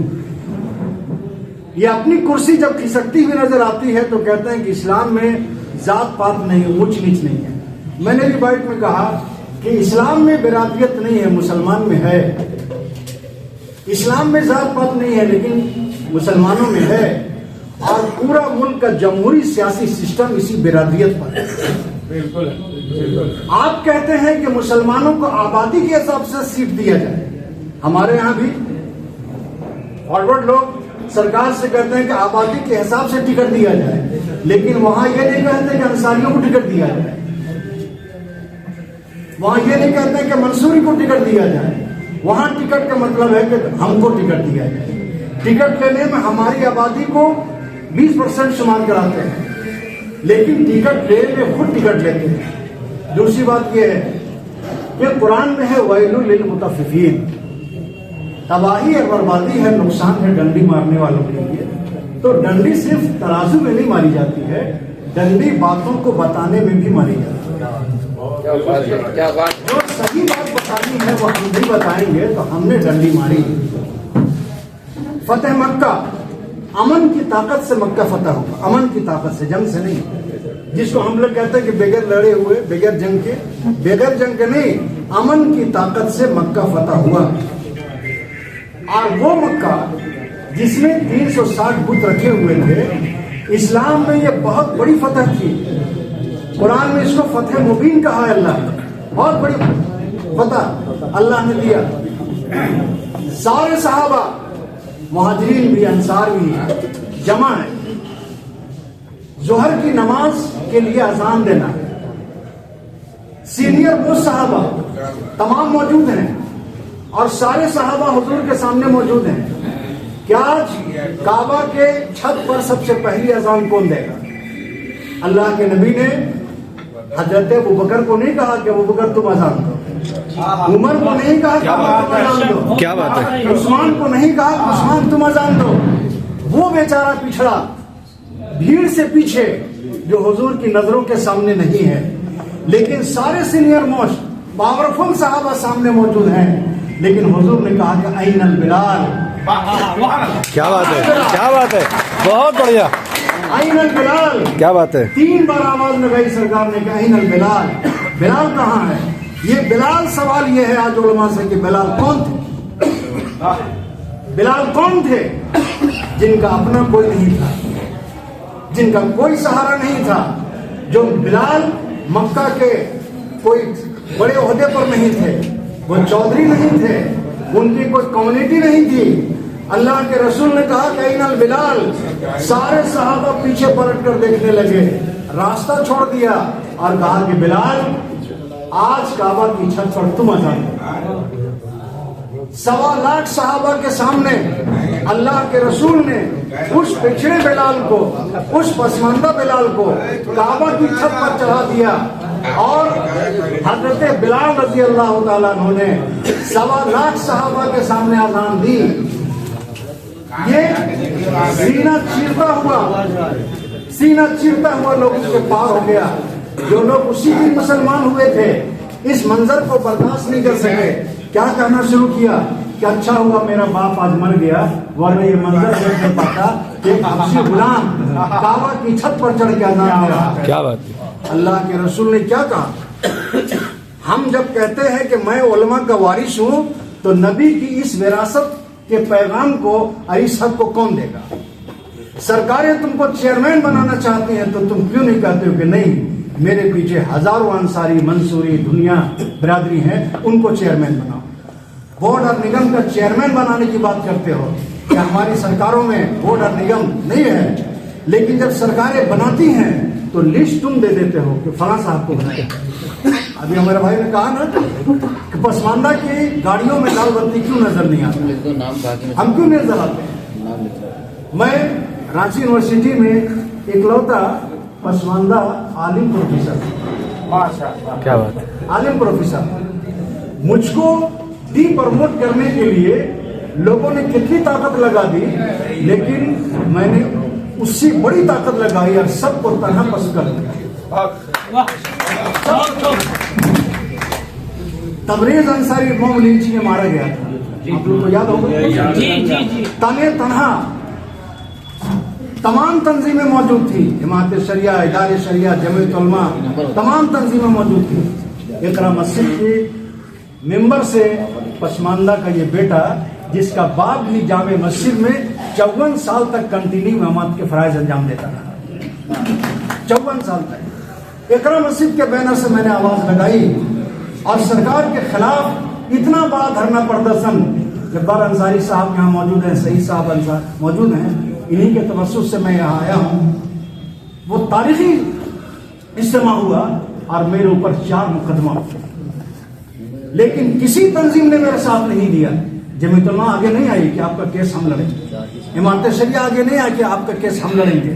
हत्ता के 10,000 रुपए जो सिक्योरिटी मनी कोर्ट में जमा करना था, मैंने अपने पॉकेट से जमा किया। ये लोग पसमानदा के हक की बात करते हैं, ये बात एक हो गई। दूसरी बात, अल्लाह के नबी सल्लल्लाहु अलैहि वसल्लम ने वाकई में इस्लाम में ऊंच नीच नहीं है, बिरादरियत भी नहीं है, लेकिन हिदाया में ये मसला किसने लिख दिया कि अतर फरोश की बेटी की शादी चमड़ा का काम करने वाले के लड़के से नहीं होगा, नहीं होगा। लेकिन जब हम हदीस में देखते हैं तो आका सल्लल्लाहु अलैहि वसल्लम ने अपनी फूफी जात बहन, आका का घराना, फूफी जात बहन ज़ैनब का निकाह एक गुलाम से कर दिया, एक गुलाम से कर दिया। मुगीस रजी अल्लाह ताला अन्हु से कर दिया। वो मुगीस कौन थे? गुलाम थे। और ज़ैनब हुजूर सल्लल्लाहु अलैहि वसल्लम की फुफेरी बहन थी। बाद में वो रिश्ता नहीं टिक पाया, लेकिन निकाह अल्लाह के रसूल ने किया, गुलाम से किया। आज एक सैयद आलिम एक अंसारी की बेटी से क्यों नहीं साबित कर निकाह करता है, ताकि वो सिंबल बने के देखो मैंने अल्लाह के नबी की सुन्नत का हक अदा कर। सुन्नत का हक सिर्फ आवाम से अदा करना चाहते हैं, हमसे अदा करना चाहते हैं। दूसरी बात, तीसरी बात, अल्लाह के रसूल ने कहा कि अना सैयदुल अंबिया। आपने अपनी जात के लिए सैयद का इस्तेमाल किया तो बिरादरियत के लिए नहीं किया। आपने कहा कि अना सैयदुल अंबिया, मैं नबियों का सरदार हूँ। आपने आले रसूल को बिरादरियत का नाम नहीं दिया, वरना आपने सैयद अली कभी नहीं सुना होगा, सैयद हुसैन कहते हुए कभी नहीं सुना होगा, सैयद हसन नहीं सुना होगा, सैयद इमाम बाकर नहीं सुना होगा, सैयद ज़ैनुल आबिदीन नहीं सुना होगा। इसलिए कि अल्लाह के रसूल ने अपनी जात के लिए सैयद कहा, और उस आका ने आले रसूल के लिए, उस रसूल ने अपनी औलाद के लिए ज़कात लेना, सदका लेना हराम कर दिया। आले रसूल को सदका और ज़कात देना हराम है, लेकिन तुमने माल का सदका लेना अपने लिए हराम किया, लेकिन क़ियादत का सदका लेना, ज़कात लेना हराम किया। क्या बात है, क्या बात है। सदका लेना कबूल नहीं किया। हमारा सदका, हमारी ज़कात सियासत की, क़यादत की, नुमाइंदगी की तुम ले रहे हो, ये सदका यहाँ पर भी हराम होना चाहिए। सही बात है। ये क़यादत यहाँ पर भी हराम होनी चाहिए। जिस तरीके से आका ने बिलाल को बढ़ाया, सुहैब रूमी को बढ़ाया और उन पिछले सहाबा को बढ़ाया जिनको सोसाइटी नहीं बढ़ा रही थी, और एक नमूना कायम किया। आज हमारा हक मारा गया। हमारे मौलाना रजा साहब ने कहा कि अगर बाबा भीमराव अम्बेडकर अगर नहीं होते तो आज पीछे पता नहीं कहां होते। उन्हीं का यह हक है कि मैंने रांची यूनिवर्सिटी में देखा कि एक पसमानदा अफसर है, यूनिवर्सिटी का बड़ा बाबू है, और बाहर उसके अंदर गेटकीपर जो है वो शेख है। वो सलाम मारता है, आते जाते उसको सलाम ठोकता है। मैं हैरत से देखा कि अंदर से इसको बर्दाश्त नहीं होता होगा कि ये पिछड़ा कुर्सी पर बैठा हुआ है, ये बेल बजाता है तो मैं आता हूँ, मैं बेल बजाता हूँ तो चाय लाता हूँ। ये अधिकार इस मुल्क के संविधान ने दिया बाबा साहब अम्बेडकर। अगर आईन बनाने में अगर इन मुल्लाओं को अगर कम से कम 2-4 भी शामिल किया गया होता तो पता नहीं हमको अधिकार भी मिलता कि नहीं मिलता। सही बात है, सही बात है। मौलाना आजाद की जहां बहुत सारी कुर्बानियां हैं, लेकिन मौलाना आजाद का एक नुकसान एक गलती है जिसको आज हम भुगत रहे हैं। अगर आज उन्होंने रिजर्वेशन की हिमायत कर दी होती तो पिछले मुसलमान को रिजर्वेशन मिल गया होता। क्यों? क्योंकि मौलाना आजाद उसी सब के लोग थे ना, उसी सब के लोग। इसीलिए मेरे अच्छे दोस्तों, जो पहल बहुत पहले हो जानी चाहिए थी वो अब पहल हो रही है, तो ये बहुत अच्छा हो रहा है। इसलिए कि हर चीज का एक वक्त मुतय्यन होता है, सही बात, और हर चीज के लिए कुछ उसूल मुतय्यन होते हैं। अब हमने बहुत दिनों तक अपना हक, अपनी कुर्सी और अपना पावर, अपनी लाल बत्ती, अपनी भीड़, अपनी तादाद से दूसरों को दिया है। अब ये पहल कीजिए, ये कोशिश कीजिए क्या लाल बत्ती में हमारे लोग होंगे, ऊंची ओहदों पर हमारे लोग रहेंगे, मेहमानों की कुर्सी में हमारे लोग रहेंगे, पार्लियामेंट में हमारे लोग रहेंगे। क्योंकि जमहूरियत में सर गिना जाता है, वोट गिना जाता है, क्या बात है, तादाद देखी जाती है। इसलिए हमारी ये कोशिश होनी चाहिए, इसलिए कि जो लोग ऊंचे घरानों में पले वो हमारी परेशानियां क्या जाने, सही बात, वो हमारे मसाइल क्या जाने। बिल्कुल सही। वो तो अब फिर देखिए, जितनी मुल्क की बड़ी बड़ी तंजीमें हैं, बड़े बड़े मदरसे हैं और बड़ी बड़ी खानकाहें हैं, उस पर हुकूमत किसकी है? शहजादों की। सही बात, शहजादों की। अल्लाह के रसूल ने वफात से पहले ये नहीं कहा कि मेरे इंतकाल के बाद खलीफा अली को बनाना, अली को बनाना ये नहीं। वो तो इशारों और किनारों में हदीस ऐसी मौजूद थी कि हज़रत अबू बकर को तमाम साहबा ने खलीफा बनाया। अगर इस्लाम में विरासत होती, नबूवत में विरासत, इस्लाम में विरासत होती तो आका सल्लल्लाहु अलैहि वसल्लम अपने दामाद, अपने चचाजाद भाई हजरत अली को खिलाफत दे करके जाते और कोई साहबा सवाल नहीं उठाते। लेकिन आपने शहजादों का दरवाजा बंद कर दिया, लेकिन ये दरवाजा खानकाहों में अभी भी कायम है, मदरसों में अभी भी कायम है, तंजीमों में अभी भी कायम है। जमीयत उलमा में कौन है? दोनों ग्रुप में शहजादे। इमारत में कौन है? इमारत में शहजादे हैं। बड़े बड़े बड़े मदरसों में कौन है? शहजादों की हुकूमत है। हुजूर ने शहजादों की हुकूमत तो खत्म किया है और काबिलियत की बुनियाद पर, आवाम की राय की बुनियाद पर, असहाबुर राय की बुनियाद पर आपने क़यादत दिया है, और आपने खानदान की बुनियाद पर, नस्ल की बुनियाद पर और गद्दी नशीनी की बुनियाद पर दे दिया। ये सरासर इस्लाम के खिलाफ है। यहाँ हम वैलुल मुतफ्फिफीन, डंडी मारने वालों में हम भी शामिल हैं। सिर्फ तराजू से सौदा तोलने वाला वो डंडी मार नहीं है। अगर हम आलिम हैं, हम नायब रसूल हैं, हम सही बात नहीं बता रहे हैं, हम दूसरों के गलों का हार अपने गले में डाल ले रहे हैं, ये भी बेईमानी है। इन्हीं चीजों को हमें समाज में लेकर पहुंचना है। क्योंकि मैंने अपना वक्त माननीय राष्ट्रीय अध्यक्ष जी को दे दिया था, तो मैं सिर्फ शुक्रिया अदा करने का मुझे हुक्म दिया गया है, वही मैं करूंगा। मैं अपने यूनुस अंसारी साहब के लिए एक शेर कहूंगा। अकेला ही चला था जानिबे मंजिल मगर, अकेला ही चला था जानिबे मंजिल मगर, लोग आते चले गए और कारवां बढ़ता गया। मेरे अजीज साथियों, एक शेर हम सभी के लिए है।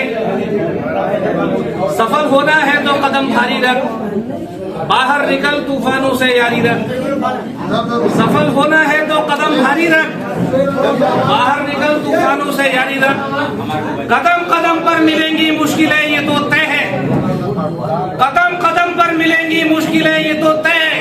पर तू अपना सफर निरंतर जारी रख, पर तू अपना सफर निरंतर जारी रख।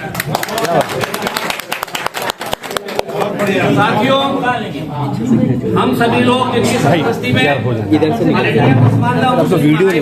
में अपनी जिम्मेदारी को निभा रहे हैं, एक शेर में हमारे सरपरस्त के लिए भी कहूंगा, जनाब परवेज हनीफ साहब के लिए। हजारों बरस नरगिस अपनी बेनूरी पे रोती है, हजारों बरस नरगिस अपनी बेनूरी पे रोती है, बड़ी मुश्किल से होता है चमन में दीदावर पैदा। मेरे अजीज साथियों, आज हमारे उलेमा बोर्ड का गठन हुआ है। देश के अलग अलग कोनों से सभी जितने भी हमारे उलेमा हजरात आए, मैं दिल की गहराइयों से सभी का इस्तकबाल करता हूँ। और जो हमारा उलेमा बोर्ड का गठन हुआ है, आज इसका आगाज हुआ है, इंशाअल्लाह हम सभी लोग मिलकर के इसे अंजाम तक पहुंचाएंगे। मैं सभी पदाधिकारियों का दिल की गहराइयों से बहुत बहुत शुक्रिया अदा करता हूं। और मेरे सभी दूर दराज से आए सभी साथी, कार्यकर्तागण, सम्मानित पदाधिकारीगण, सभी सम्मानित साथियों का दिल की गहराइयों से ऑल इंडिया पसमानदा मुस्लिम महाज के कार्यक्रम को सफल बनाने के लिए जो आपने अपना कीमती वक्त दिया है, उसके लिए आपका बहुत बहुत शुक्रगुजार हूँ। ऑल इंडिया पसमानदा मुस्लिम महाज आपका बहुत बहुत शुक्रगुजार है। आप सभी लोग इसी तरह से मेहनत करते रहें, लगे रहें, सामाजिक और राजनीतिक चीजों में अपने समाज को जागरूक करते रहें। यही मेरी आपसे दुआ और दरख्वास्त है। इन्हीं अल्फाजों के साथ मैं अपनी बात को खत्म करता हूँ। खुदा हाफिज, आदाब, जय हिंद, जय भारत, जय पसमानदा।